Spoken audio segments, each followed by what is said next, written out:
diagnose the pathological heart sound, it's necessary to know the normal heart sounds. The first normal heart sound is first and second heart sounds, normal and unsplit. The patient position should be supine. The first heart sound is produced by the closing of the mitral and tricuspid valve leaflets. The second heart sound is produced by the closing of the aortic and pulmonic valve leaflets. We are auscultating at the mitral valve area or cardiac apex. The first heart sound has a slightly greater intensity than the second heart sounds. Let's listen to the normal first and second heart sounds at 60 beats per minute.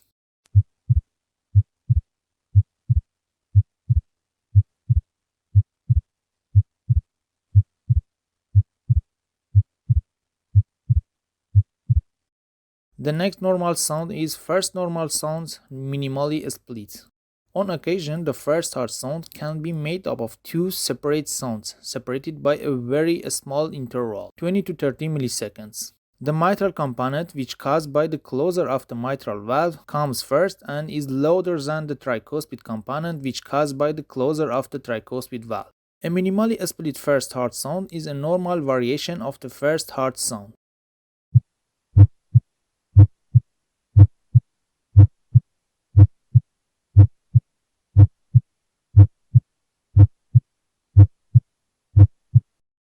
Second heart sound, physiologically split. The patient position should be supine.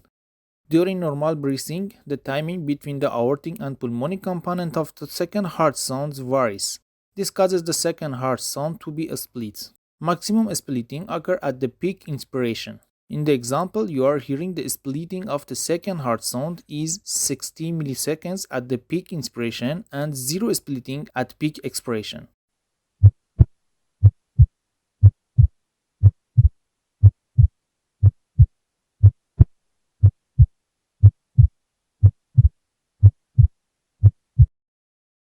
Third heart sound, physiologic. The patient position should be supine. The third heart sound is heard early in diastole. Along with the first and second heart sounds, these extra sounds create a gallop cadence. In this auscultation example, the second heart sound is unsplit to make it easier for you to distinguish the third heart sounds. The third heart sound is very low frequency, between 25 Hz and 50 Hz. Listen with the bell of the stethoscope at the cardiac apex. Asking the patient to lie on his left side will frequency increase the intensity of the third heart sound. A third heart sound is heard on occasion in normal individuals with no cardiac pathology.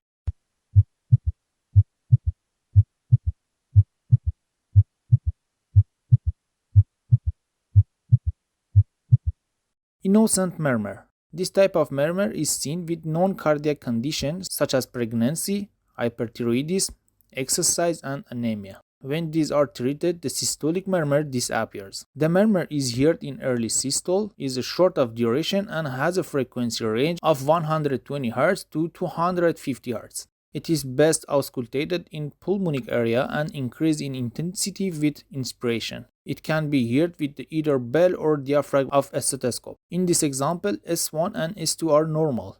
Diastole is silent. The short duration and mid-range frequency characterize an innocent murmur.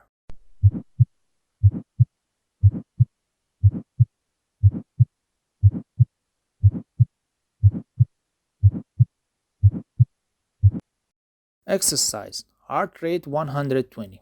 The patient position should be standing.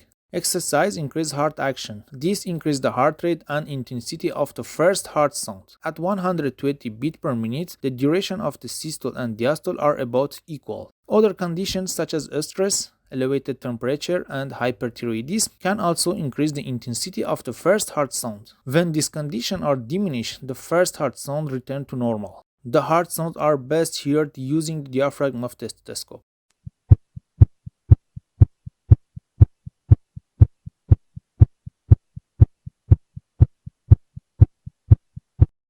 If you enjoyed this video, please support us by subscribe our channel.